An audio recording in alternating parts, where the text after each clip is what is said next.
The galaxy belongs to us. Winning a war is a failing. Not a fact, not a calculation, not a verified outcome. A feeling. It arrives before the war is actually over, before the last battle, before the final surrender. It arrives when the momentum is yours, when the enemy is retreating, when every report confirms what you already believe. This is over, we have won. Well, the feeling is dangerous. Not because it leads to celebration. Celebration is fine. Celebration is human and, as it turns out, a characteristic shared by most species capable of organized violence. The feeling is dangerous because it makes you stop asking questions. It makes you stop asking, what haven't I seen? It makes you stop asking, what does the other side know that I don't?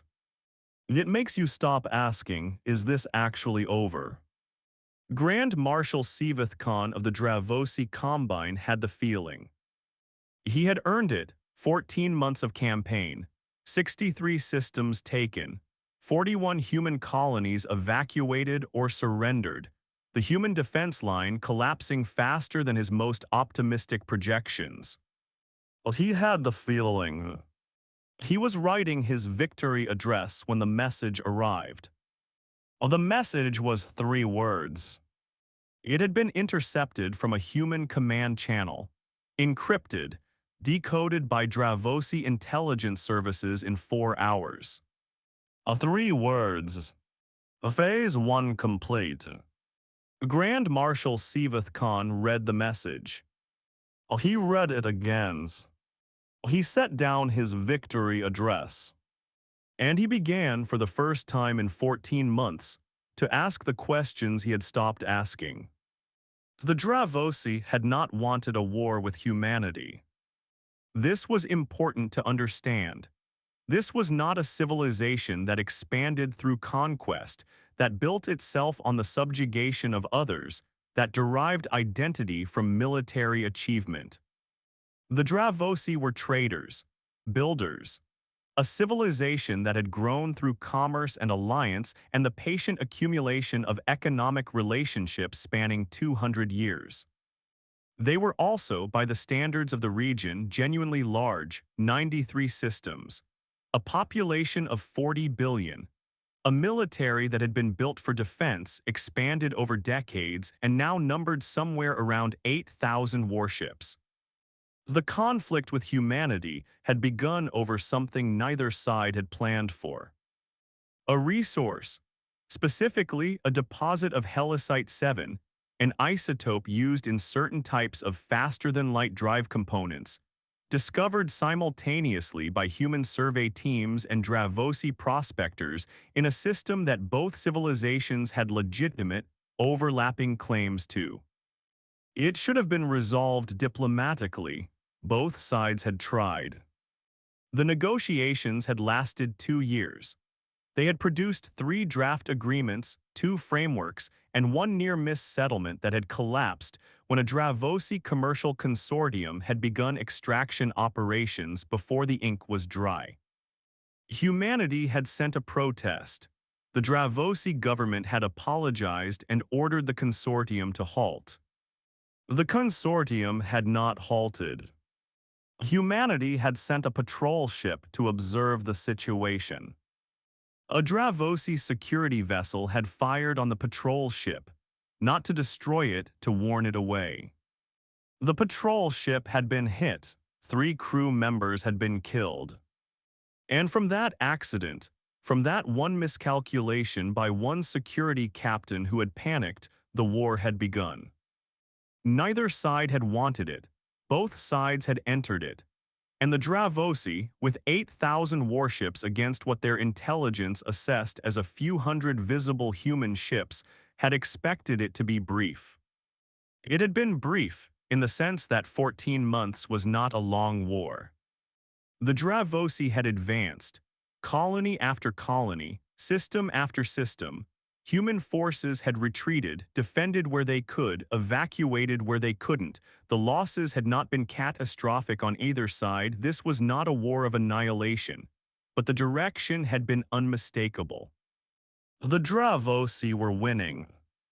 Grand Marshal Seveth-Kaan was good at his job. He had not been reckless. He had not been cruel. He had offered humanitarian terms at every opportunity. He had ensured that evacuating human colonists were not harassed. He had, within the constraints of a war he had not wanted, fought it with as much decency as war allowed. And he had won. But he had the feeling. Until the message. Phase 1 complete. Grand Marshal Seveth-Kaan summoned his intelligence chief, Director Vothrel, at 03:00 station time. Vothrel arrived looking like someone who had been asleep and was unhappy about it. She became less unhappy when she saw the Grand Marshal's expression. The intercepted message, Seveth-Kaan said. She sat, we've been analyzing it since the decode came through. And she pulled up her notes. The phrase Phase 1 suggests a structured operational plan, multiple phases. The completion of the first phase implies additional phases. Yes, he said, I reached that conclusion myself.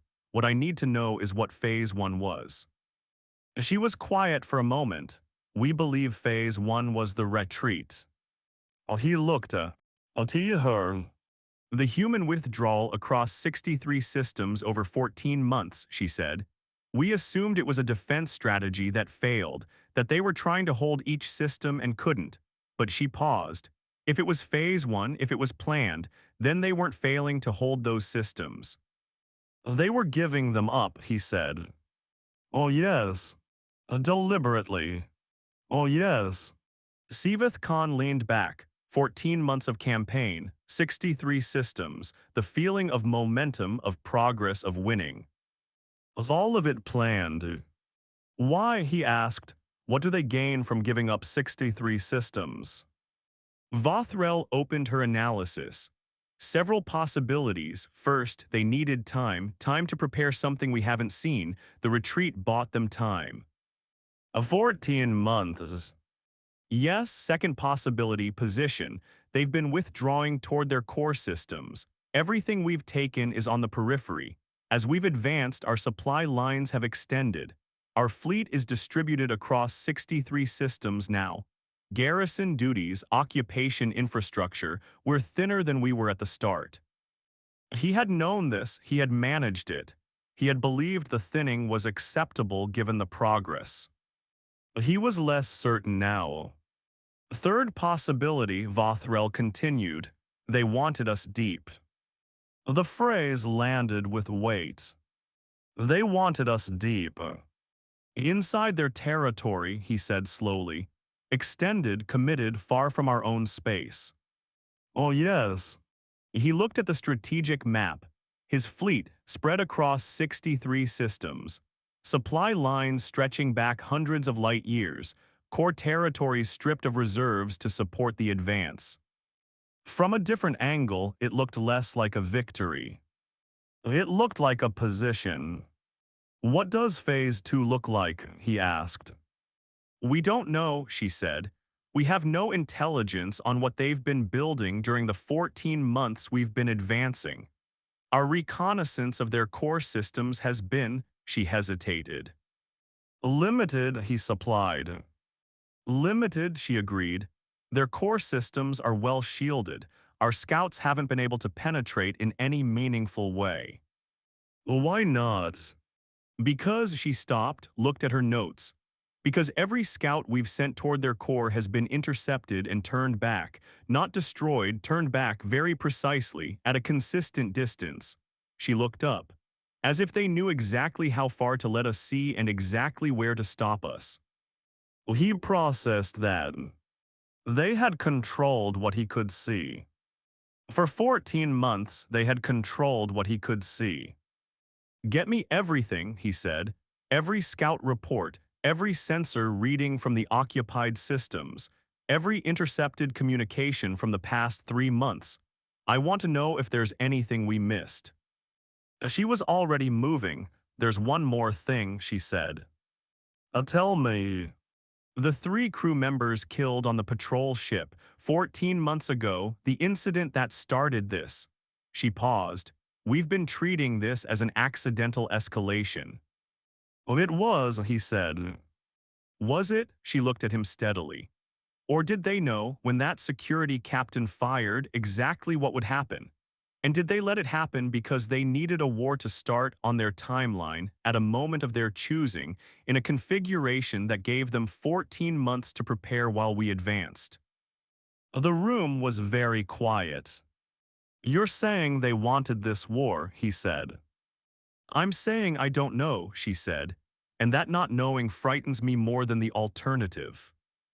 Deep in human core space, in a system called Anchor Point that appeared on no Dravosi map, Admiral Yenna Cross stood before the largest assembled force in human history and waited for the order. It was not a long wait. The message had gone out 20 minutes earlier. Phase 1 complete. The confirmation that the Dravosi advance had reached the position humanity had spent 14 months guiding it toward. Deep inside human periphery, supply lines extended, fleet distributed, committed. Now it was time. Anchor Point was not a single installation. It was a system, 5 planets, 2 asteroid belts, 3 moons, that humanity had converted over 14 months into the largest military staging ground ever constructed. While the Dravosi had been taking 63 peripheral systems, humanity had been building here. Not just ships were part of it, but the scale of what had been assembled at Anchor Point went beyond any fleet. 1,200 orbital manufacturing platforms running at maximum capacity for 14 months. 342 shipyards, all of them dedicated to a single production run. Supply caches distributed across 40 hidden waypoints between Anchor Point and the Dravosi's current positions. A logistics network designed to sustain an offensive of a scale that had never been attempted. And the fleet, the 62,000 warships. Not visible fleet, not the few hundred ships the Dravosi had been tracking and occasionally engaging throughout the campaign. The full PR. Oduction of 14 months of absolute industrial priority, combined with reserves that had been accumulating quietly for years before the war began. The 62,000. Admiral Cross had spent 14 months preparing for this moment, had watched the reports come in from the retreating human forces, had watched the Dravosi advance exactly as projected, had watched the supply lines extend, the garrisons multiply, the Dravosi fleet spread thinner and thinner across 63 systems. She had watched the trap fill. On status, she said. All elements confirmed ready, her operations officer replied. Gate network fully operational, waypoint caches confirmed in position, fleet elements Alpha through Omega standing by. Dravosi positions. Unchanged, Grand Marshal's flagship is at New Kepler Station, main battle groups distributed across 41 systems. He paused. They still don't know we're here. The 62,000 ships, 1,200 manufacturing platforms, 14 months of preparation. They still didn't know. Open a channel to Grand Marshal Seveth-Kaan, Admiral Cross said. Her communications officer looked up. Admiral. He sent a message 11 hours ago, she said. A formal inquiry through the neutral diplomatic channel requesting confirmation of the intercepted communication. She paused. He deserves an answer. The channel opened. Grand Marshal Seveth-Kaan had been awake for 19 hours when the channel opened. He had spent those hours reviewing everything, every scout report, every intercepted communication, every tactical record from the 14-month advance. The picture that emerged was not comfortable. The retreat had been too clean, too consistent. Human forces had pulled back at precisely the rate required to keep the Dravosi advancing fast enough to feel like progress, slow enough to prevent overextension, never quite fast enough to allow encirclement, never quite slow enough to invite a pause. It had been managed. The entire 14 months had been managed. He was reaching the final conclusions when the channel opened. A human woman appeared on the screen. Admiral's insignia, dark eyes. The expression he was by now learning to recognize the particular human calm that was not indifference but something closer to absolute certainty. Grand Marshal, she said. Admiral, he looked at her steadily. You intercepted my inquiry. We intercept most things, she said. The message, Phase 1 complete, you meant for us to find it. She was quiet for a moment. Yes. He processed that. Why? Because what comes next will be easier if you understand it before it happens, she said. We prefer, where possible, not to surprise people. It leads to decisions made in panic. Panic leads to outcomes no one wants. He looked at her for a long moment. What comes next? She told him. She told him about Anchor Point, about the 62,000 ships, about the gate network, about the 14 months of preparation while his forces had been advancing through a corridor humanity had specifically designed for them to advance through.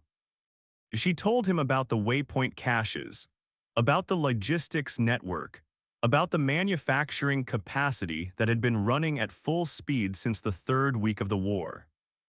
She told him in precise and specific terms exactly what Phase 2 looked like.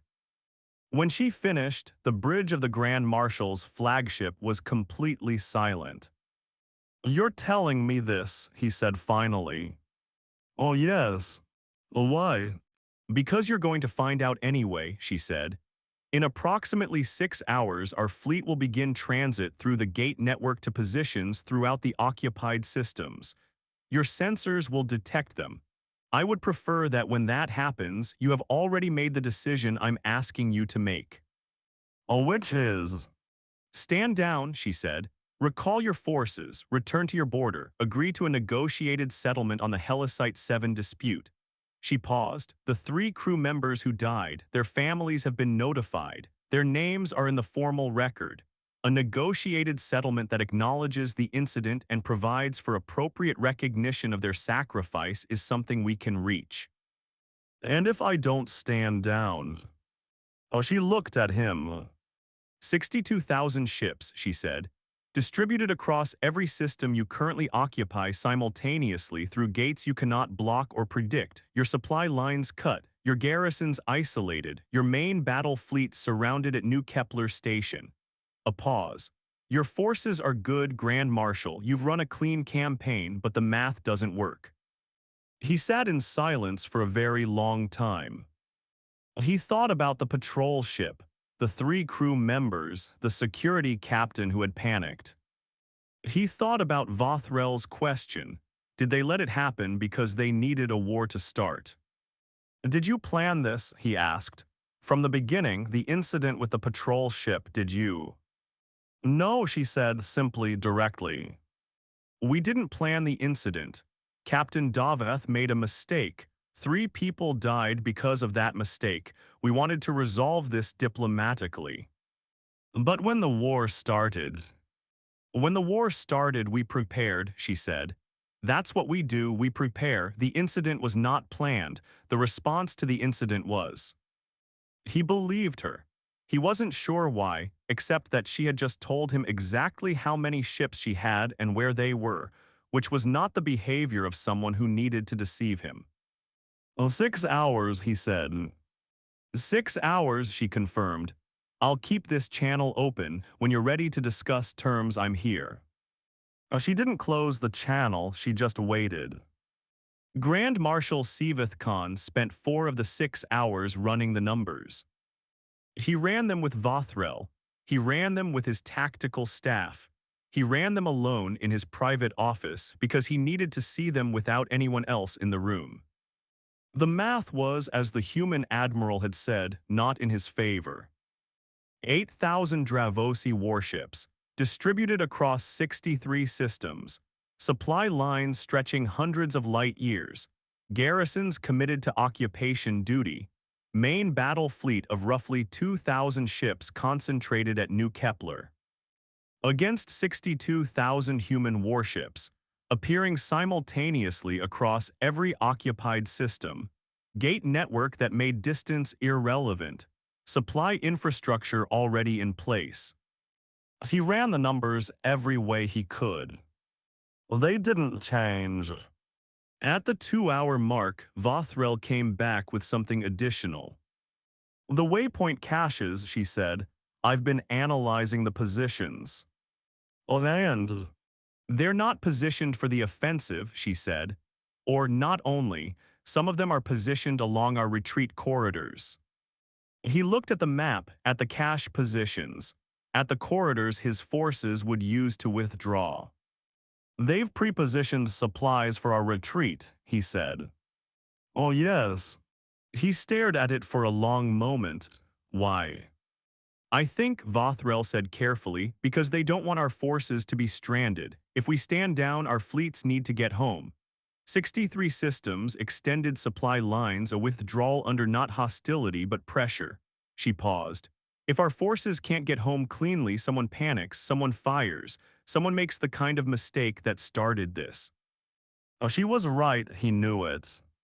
They had prepositioned supplies along his retreat corridors.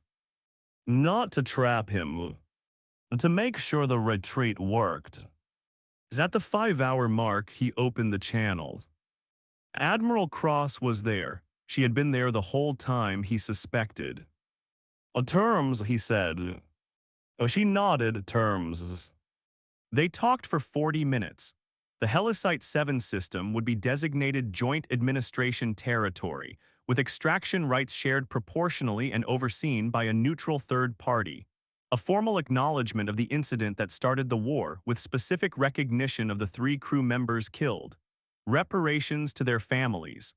A timeline for Dravosi withdrawal from occupied human systems, with logistical support provided through the waypoint caches. The terms were fair, more than fair. Seveth-Kaan had expected punishment, had expected the kind of terms that only a defeated enemy received. Instead, he got something that looked, in structure, like what the 2-year pre-war negotiations might have eventually produced if they had ever reached completion. You could have asked for more, he said. We got what we came for, she said. Which is? She looked at him steadily. A settlement, a recognized incident, 3 crew members acknowledged. A pause. The same things we tried to get in 2 years of negotiations before the war. He was quiet. You went to war to get what negotiation couldn't produce, he said. We prepared for a war we didn't want so that when it came, we could end it quickly and correctly, she said. There's a difference. He wasn't entirely sure there was, but he signed the terms. The Dravosi withdrawal took 43 days. The waypoint caches were exactly where Admiral Cross had said they would be. The logistics ran smoothly. The human forces that occupied the systems alongside withdrawing Dravosi garrisons were professional, courteous, and appeared to have been specifically briefed on not doing anything that would make a tired, retreating force feel threatened. Grand Marshal Seveth-Kaan watched it all from the bridge of his flagship as it made its long transit home. He had his report to write, his formal accounting of the campaign, 14 months, 63 systems taken and returned, a war that had ended in the most technical sense with no decisive battle. Phase 2 had never been fought, because Phase 1 had worked precisely as intended. He thought about that. 62,000 ships that had never fired a shot, 14 months of preparation, a gate network, waypoint caches positioned not just for offense but for his retreat. Humanity had built all of that. Had spent 14 months building it while managing carefully, deliberately the speed of his advance. Not because they needed the 62,000 ships to win. It's because they wanted to win without fighting. He didn't know if that was brilliant or deeply unsettling. He suspected it was both. In his report, he wrote one observation that his superiors would discuss for years. The most significant strategic lesson of this campaign is not the scale of human preparation. It is the patience of it. They spent 14 months and extraordinary resources setting conditions for a war they believed could be ended without combat. They were correct, but the investment was made before they knew they would be correct, before they knew we would accept terms, before they knew Phase 2 would never be fought. They built 62,000 ships and prepared to use them, and then they opened a channel and offered us a way out.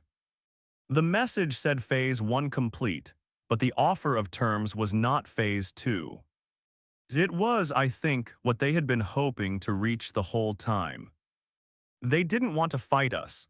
They wanted to be in a position where fighting us would have been futile so that we would choose not to. We did. I find it difficult to resent them for it. On Anchor Point, the 62,000 ships began standing down.